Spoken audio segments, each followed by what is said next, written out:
Bakunzi bagira neza wigendere TV, mbanje kubasuhuza amahoro y'Imana bane namwe mwese. Nk'uko mubizi hari igikorwa cyo kwita kuri bana bacu babarizwa mu muryango wacu mu kubashakira ibikoresho.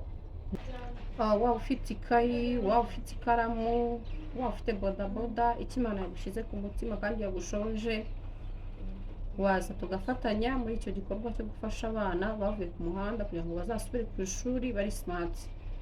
Twongeye rero kubibutsa ko gutanga ari umugisha ndetse biruta guhabwa.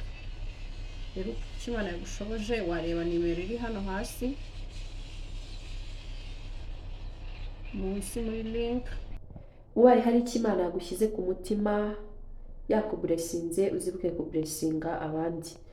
Wifuza gufatanya aragira neza wigendere mu gutangira umusanzu kuri aba bana bacu, wakoresha iyi kode iri hejuru na nimero ziri munsi mu kiganiro kuri link, ukanasharinga ku nshuti zawe.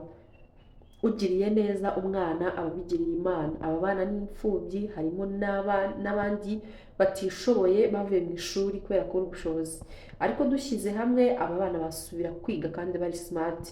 Mureke rero duhuze amaboko tubone ikintu Imana izatwibukiraho. Gahunda ni gira neza wigendere. Imana ikomeze kubaha umugisha.